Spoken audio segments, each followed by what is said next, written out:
ਸਤਿ ਸ਼੍ਰੀ ਅਕਾਲ ਜੀ। ਪੰਜਾਬੀ ਰੇਡੀਓ ਤੇ ਪੰਜਾਬੀ ਟੀਵੀ ਯੂਐਸਏ ਵੇਖ ਸੁਣ ਰਹੇ ਸਾਰੇ ਸਰੋਤਿਆਂ ਦਾ ਬਹੁਤ-ਬਹੁਤ ਸਵਾਗਤ ਹੈ। ਇਸ ਸਮੇਂ ਦੇ ਵਿਸ਼ੇਸ਼ ਪ੍ਰੋਗਰਾਮ ਖਬਰ ਤੇ ਨਜ਼ਰ ਦੇ ਵਿੱਚ। ਇਸ ਪ੍ਰੋਗਰਾਮ ਦੇ ਵਿੱਚ ਹਰ ਰੋਜ਼ ਦੀ ਤਰ੍ਹਾਂ ਸੀਨੀਅਰ ਪੱਤਰਕਾਰ ਮਿੰਟੂ ਗੁਰਸਰੀਆ ਜੀ ਦਾ ਸਾਥ ਹੁੰਦਾ ਹੈ ਤੇ ਦੇਸ਼ ਵਿਦੇਸ਼ ਦੇ ਨਾਲ ਜੁੜੀਆਂ ਹੋਈਆਂ ਕਈ ਅਹਿਮ ਖਬਰਾਂ ਹੁੰਦੀਆਂ ਨੇ ਜਿਨ੍ਹਾਂ ਤੇ ਪਾਈਦਾ ਹੈ ਚਾਨਣਾ। ਸੋ ਨਾਲ ਕਰਦੇ ਹਾਂ ਪ੍ਰੋਗਰਾਮ ਦੇ ਵਿੱਚ ਸ਼ਾਮਿਲ ਮਿੰਟੂ ਜੀ ਨੂੰ, ਫਿਰ ਖਬਰਾਂ ਦਾ ਕਰਾਂਗੇ। ਬਹੁਤ-ਬਹੁਤ ਸਵਾਗਤ ਹੈ ਜੀ। ਸ਼ੁਕਰੀਆ ਜੀ ਸਾਰਿਆਂ ਨੂੰ। ਸਤਿ ਸ੍ਰੀ ਅਕਾਲ। ਸਤਿ ਸ਼੍ਰੀ ਅਕਾਲ ਜੀ। ਸੋ ਕਰਦੇ ਚੱਲੀਏ ਸਭ ਤੋਂ ਪਹਿਲਾਂ ਅੱਜ ਦੇ ਸਪਾਂਸਰਸ ਦਾ ਧੰਨਵਾਦ। ਖਾਲਸਾ ਇੰਸ਼ੋਰੈਂਸ ਲੰਬੇ ਸਮੇਂ ਤੋਂ ਇੰਸ਼ੋਰੈਂਸ ਦੇ ਖੇਤਰ ਦੇ ਵਿੱਚ ਸੇਵਾਵਾਂ ਨਿਭਾ ਰਹੇ ਨੇ। ਸੰਪਰਕ ਨੰਬਰ ਹੈ 4082722500। ਟਿਰਕੀਆਣਾ ਲਾ ਫਰਮ ਇਮੀਗ੍ਰੇਸ਼ਨ। ਜੇਕਰ ਤੁਸੀਂ ਇਮੀਗ੍ਰੇਸ਼ਨ ਬਾਬਤ ਕਿਸੇ ਤਰ੍ਹਾਂ ਦੀ ਸਲਾਹ ਕਰਨੀ ਹੈ ਤਾਂ ਜੇ ਟਿਰਕੀਆਣਾ ਹੁਣਾਂ ਨਾਲ ਸੰਪਰਕ ਕਰ ਸਕਦੇ ਹੋ। Krishan Dhanota Yuba City, Baljinder Singh Nijjar Woodland, GN lube ਵਾਲੇ ਟਰੱਕ ਵਾਸ਼ ਕਰਦੇ ਨੇ, ਆਇਲ ਚੇਂਜ ਕਰਦੇ ਨੇ, 에ਅਰ ਬ੍ਰੇਕਸ ਦਾ ਕੰਮ ਤਸੱਲੀ ਬਖਸ਼ ਕਰਦੇ ਨੇ। ਤੁਸੀਂ ਇਹਨਾਂ ਦੇ ਕੋਲੋਂ ਨਵੇਂ ਪੁਰਾਣੇ ਟਾਇਰ ਵੀ ਖਰੀਦ ਸਕਦੇ ਹੋ। ਲੋਕੇਸ਼ਨ ਸੈਂਟਾਨੇਲਾ ਦੇ ਵਿੱਚ ਹੈ। ਨਿੰਮਾ ਸਹੂਤਾ ਹੋਣਾ ਦਾ ਨੰਬਰ ਹੈ 209 277 0113। Jaswinder Singh Nagra Roseville, Avtar Singh Sangha Yuba City, Baldev Singh Kang Yuba City. ਬਹੁਤ-ਬਹੁਤ ਧੰਨਵਾਦ ਹੈ ਇਹਨਾਂ ਸਾਰੇ ਸਪਾਂਸਰਸ ਦਾ ਜਿਹੜੇ ਜ਼ਰੀਆ ਬਣਦੇ ਨੇ ਪ੍ਰੋਗਰਾਮਾਂ ਨੂੰ ਤੁਹਾਡੇ ਤੱਕ ਪਹੁੰਚਦਾ ਕਰਨ ਦੇ ਲਈ। ਸੋ ਮਿੰਟੂ ਜੀ, ਖਬਰਾਂ ਦੇ ਵੱਲ ਵਧੀਏ। ਜੇਕਰ ਅੱਜ ਪੰਜਾਬ ਦੇ ਵਿੱਚ ਵਿਧਾਨ ਸਭਾ ਦਾ ਸਪੈਸ਼ਲ ਇਜਲਾਸ ਸੀ, 2 ਦਿਨਾਂ ਦਾ ਇਹ ਦੱਸਿਆ ਜਾ ਰਿਹਾ ਹੈ ਤੇ ਅੱਜ ਪਹਿਲੇ ਦਿਨ ਦਾ ਇਜਲਾਸ ਤਾਂ ਖਾਸਾ ਚਰਚਾ ਦਾ ਵਿਸ਼ਾ ਹੈ। ਕਹਿੰਦੇ ਕੀਰਤੀਮਾਨ ਹੀ ਸਥਾਪਿਤ ਕਰ ਦਿੱਤਾ। ਐਡਾ ਲੰਬਾ ਇਜਲਾਸ ਸੱਦ ਲਿਆ ਜੀ, ਅੱਜ ਟਾਈਮ ਲਾ ਲਿਆ ਖਾਸਾ। ਆਹੋ, ਤਾਂ ਹੀ ਤੇ ਲੋਕ ਕਹਿੰਦੇ ਵੀ ਕੱਲ ਦਾ ਦਿਨ ਹੁਣ ਆਰਾਮ ਕਰ ਲਓ। 2 ਦਿਨ ਦਾ ਇਜਲਾਸ ਆ। ਅੱਜ ਕਾਮ ਉਹਦਾ ਨਾ, ਮੇਰਾ ਕਾਮ ਬੋਲਤਾ ਹੈ ਵੀ ਅੱਜ ਤੁਹਾਡਾ ਕਾਮ ਬੋਲ ਗਿਆ ਤੇ ਕੱਲ ਨੂੰ ਥੱਕੇ ਹੋਗੇ। ਜਿੱਦਾਂ ਮਾਨ ਸਾਹਿਬ ਕੱਲ ਤੁਹਾਨੂੰ ਪਤਾ ਹੀ ਆ ਸ਼ਾਮੀ ਕਿੰਨੇ ਥੱਕੇ ਸੀਗੇ। ਤੁਸੀਂ ਵੇਖਿਆ ਹੋਣਾ ਪੱਗ ਦਾ ਲੜ ਵੀ ਸੰਭਾਲਿਆ ਨਾ ਗਿਆ। ਤੇ ਉਹ ਅੱਜ ਹਾਊਸ ਦੇ ਵਿੱਚ ਮੇਰੇ ਖਿਆਲ ਦੇ ਨਾਲ ਆ ਹੀ ਨਹੀਂ ਸੀ ਸਕਦੇ ਵੇਲੇ ਨਾਲ ਜੀ। ਅੱਜ ਵਿਰੋਧੀ ਧਿਰ ਦੇ ਇੱਕ ਆਗੂ ਨੇ ਵੀ ਇਹ ਸਟੇਟਮੈਂਟ ਦਿੱਤੀ ਆ ਨਾ ਕਿ ਦਾ ਕਾਰਨ ਇਹੀ ਰਿਹਾ। ਤੇ ਫਿਰ ਤੁਸੀਂ ਨੋਟ ਕਰੋ ਕਿ ਉਹਨਾਂ ਦੀ ਪੀਸੀਬੀ ਬਾਅਦ ਦੁਪਹਿਰ ਹੁੰਦੀ ਆ। ਤਾਂ ਗੱਲ ਇਹ ਆ ਕਿ ਇਹ ਤੇ ਬਿਲਕੁਲ ਜਿੱਦਾਂ ਕਹਿ ਲਈਏ ਕਿ 70 ਸਾਲ ਮੈਂ ਤੇ ਕਹਿੰਦਾ ਹੈ ਕਿ ਇਹ ਜਿਹੜੇ ਕੀਰਤੀਮਾਨ ਬਣਾ ਰਹੇ ਨੇ, ਰਿਕਾਰਡ ਬਣਾ ਰਹੇ ਨੇ, ਸ਼੍ਰੀਮਾਨ ਜੋ ਕੀਰਤੀਮਾਨ ਬਣਾ ਰਹੇ ਨੇ, ਇਹ ਨਹੀਂ ਕਿ ਟੁੱਟਦੇ। ਇਹ ਨਹੀਂ ਹੁਣ ਟੁੱਟਦੇ, ਭੁੱਲ ਹੀ ਜਾਓ। ਇਹਨਾਂ ਨੂੰ ਤੋੜਨ ਵਾਸਤੇ ਤੇ ਕੋਈ ਇਹ ਹੁਣ ਦਿੱਲੀ ਤੋਂ ਆਏਗਾ, ਕੋਈ ਬੰਬੇ ਗੁਹਾਟੀ ਤੋਂ ਹੀ ਆਏਗਾ। ਇਹ ਨਾ ਟੁੱਟਦੇ ਹੋਏ। ਗੱਲ ਆ ਸਾਹਿਬ ਕਿ 2 ਦਿਨ ਦਾ 2 ਰੋਜ਼ਾ ਵਿਸ਼ੇਸ਼ ਇਜਲਾਸ ਹੈ। ਪਹਿਲਾ ਦਿਨ 11 ਮਿੰਟ ਤੇ 42 ਸਕਿੰਟ ਚੱਲਿਆ। ਵਾਹ ਜੀ ਵਾਹ। ਕਰ ਲੋ ਘਿਓ ਨੂੰ ਭਾਂਡਾ, ਆਖੇ ਪੁਣ ਕੇ ਆਏਗਾ, ਛਣ ਕੇ ਆਏਗਾ।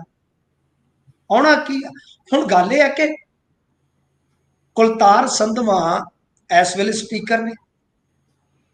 ਸੰਧਵਾ ਸਾਹਿਬ ਖੁਦ ਮੰਗ ਕਰਿਆ ਕਰਦੇ ਸਨ, ਆਪੋਜੀਸ਼ਨ ਚ ਹੁੰਦੇ ਆ, ਕਿ ਭਾਈ 40 ਬੈਠਕਾਂ ਹੋਣੀਆਂ ਚਾਹੀਦੀਆਂ ਨੇ ਸਾਲ ਦੇ ਵਿੱਚ ਇਜਲਾਸ ਦੀਆਂ, ਫਲਾਣ ਫਲਾਣ ਫਲਾਣ। ਸਰ ਕਿੰਨੀਆਂ ਹੋ ਰਹੀਆਂ? ਅੱਜ ਅਕਾਲੀਆਂ ਨੇ ਕਿਹਾ ਕਿ 2 ਕਰੋੜ ਦਾ ਘਾਟਾ ਹੋਇਆ ਇੱਕ ਦਿਨ ਚ। 2 ਕਰੋੜ ਰੁਪਏ ਦੇ ਵਿੱਚ ਪਾਣੀ ਪਾਇਆ। ਅੱਛਾ, ਸ਼ਰਧਾਂਜਲੀ ਦੇਣੀ ਆ, ਸ਼ਰਧਾਂਜਲੀ ਤੇ 5-10 ਮਿੰਟ ਦਾ ਕੰਮ ਆ ਜੀ। ਤੇ ਸ਼ਰਧਾਂਜਲੀ ਤੇ ਫਿਰ ਕੱਲ ਦੇ ਕੇ ਸਦਨ ਸ਼ੁਰੂ ਕੀਤਾ ਜਾ ਸਕਦਾ ਸੀ, 2 ਕਰੋੜ ਬਚਾ ਲੈਂਦੇ ਜੀ। ਮਤਲਬ ਕਿ ਕਿਸੇ ਵੀ ਗੱਲ ਤੇ ਖੜਦੇ ਨਹੀਂ ਯਾਰ। ਇਹਨਾਂ ਦਾ ਤਾਂ ਹਾਲ ਇਹ ਆ, ਜੇ ਬੋਲਦੇ ਆ ਤੇ ਇਹਨਾਂ ਦੇ ਬੰਦੇ ਉੱਥੇ ਬਲਤੇਜ ਪੰਨੂ ਹੋਰਾਂ ਨੂੰ ਮੈਂਸ਼ਨ ਕਰਕੇ ਸਾਡੇ ਵਰਗਿਆਂ ਬਾਰੇ ਕਹਿੰਦੇ ਆ ਕਿ ਇਹ ਬੋਲਦੇ ਬੜਾ ਨੇ, ਫਲਾਂ ਫਲਾਂ ਫਲਾਂ, ਇਹ ਨਿੱਜੀ ਬੋਲਦੇ। ਖੁਰੇ ਕੀ ਨਿੱਜੀ ਬੋਲਦੇ ਆ? ਗੱਲ ਕਰਨੀ ਹੈ ਸਿੱਧਾ ਫੋਨ ਕਰ ਲਓ। ਜੀ। ਉਹ ਗੱਲ ਇਹ ਆ ਕਿ ਭਾਈ ਇਹ ਹਾਲਤ ਹੋ ਗਈ ਆ ਕਿ ਸਰਕਾਰ ਆਪਦੇ ਤੋਂ ਨਹੀਂ ਚੱਲ ਰਹੀ। ਮਤਲਬ ਉੱਠਿਆ ਆਪ ਤੋਂ ਨਾ ਜਾਵੇ ਤੇ ਫਿੱਟੇ ਮੂੰਹ ਗੋਡਿਆਂ ਦਾ। 2 ਰੋਜ਼ਾ ਵਿਸ਼ੇਸ਼ ਇਜਲਾਸ ਸੱਦਣ ਦੀ ਕੀ ਲੋੜ ਸੀ? ਜੇ ਇੱਕ ਦਿਨ ਮੁਲਤਵੀ ਕਰਨਾ ਸੀ ਪੂਰੇ ਦਾ ਪੂਰਾ, ਤਾਂ ਸਵੇਰੇ ਕਰੋ ਸ਼ਰਧਾਂਜਲੀ ਤੇ ਫਿਰ ਉਸ ਤੋਂ ਬਾਅਦ ਲੱਗ ਪਾਓ। ਐਵੇਂ ਮਿੰਟੂ ਜੀ ਏਦਾਂ ਦੀ ਤਾਂ ਨਹੀਂ ਕੋਈ ਘੁਣਤਰ ਵੀ ਇੱਕ ਦਿਨ ਲਈ ਸੱਦ ਹੀ ਨਹੀਂ ਸਕਦੇ ਤੁਸੀਂ, ਜਾਂ ਕੋਈ ਇਹਨਾਂ ਨੇ ਏਦਾਂ ਦਾ ਮੰਤਰ ਲੱਭ ਲਿਆ? ਨਹੀਂ, ਵਿਸ਼ੇਸ਼ ਇਜਲਾਸ ਜਦੋਂ ਦਾ ਮਰਜ਼ੀ ਸੱਦ ਲਓ। ਇੱਕ ਦਿਨ ਦਾ ਇੱਕ ਦਿਨ ਵਾਲਾ ਕੋਈ ਨਹੀਂ ਹੈ, ਕੋਈ ਚੱਕਰ ਨਹੀਂ ਹੈਗਾ ਜੀ, ਕੋਈ ਚੱਕਰ ਹੀ ਨਹੀਂ ਹੈਗਾ ਇਦਾਂ ਦਾ। ਤਾਂ ਗੱਲ ਇਹ ਆ ਕਿ ਇਹ ਹੁਣ ਆਪਣੇ ਆਪ ਦੇ ਵਿੱਚ ਬੜਾ ਵੱਡਾ ਇੱਕ ਸਾਡੇ ਸਾਹਮਣੇ ਸੰਕਟ ਪੈਦਾ ਹੋ ਗਿਆ ਹੈ ਕਿ ਅਸੀਂ ਇਸ ਨੂੰ ਸਰਕਾਰ ਚੁਣੀ ਹੋਈ ਸਰਕਾਰ ਦੇ ਵਜੋਂ ਦੇਖਦੇ ਆ, ਸਨਮਾਨ ਕਰਦੇ ਆ ਕਿ ਇਹ ਕੰਮ ਸਰਕਾਰਾਂ ਵਾਲੇ ਕਰ ਰਹੇ ਨੇ। ਅੱਛਾ, ਹੁਣ ਅੱਜ ਤੋਂ ਇਲਾਵਾ ਜੇ ਤੁਸੀਂ ਵੇਖੋਗੇ ਬਈ ਇਹਨਾਂ ਨੇ ਅੱਗੇ ਵੀ ਕਈ ਮੌਕਿਆਂ ਤੇ ਇਦਾਂ ਹੀ ਕੀਤਾ। ਤੁਹਾਨੂੰ ਯਾਦ ਹੋਣਾ ਇੱਕ ਵਾਰੀ ਸ਼ਾਇਦ ਇਜਲਾਸ ਅੱਧ ਵਿੱਚ ਹੀ ਖਤਮ ਕਰ ਦਿੱਤਾ ਸੀ ਇਹਨਾਂ ਨੇ, ਜੀ ਜੀ, ਸ਼ਾਇਦ ਪਿਛਲੇ ਦੀ ਉਹ ਗੱਲ ਹੈ। ਤੋਂ ਇਸ ਤਰ੍ਹਾਂ ਦੀਆਂ ਕਹਾਣੀਆਂ ਜਿਹੜੀਆਂ ਨੇ, ਮੈਂ ਬਹੁਤ ਪਰੇਸ਼ਾਨ ਹਾਂ ਇਹਨਾਂ ਚੀਜ਼ਾਂ ਤੋਂ ਕਿ ਭਾਈ 2 ਰੋਜ਼ਾ ਇਜਲਾਸ ਸੱਦਿਆ ਸੀ, ਭਰਪੂਰ ਗੱਲਬਾਤ ਕਰੋ।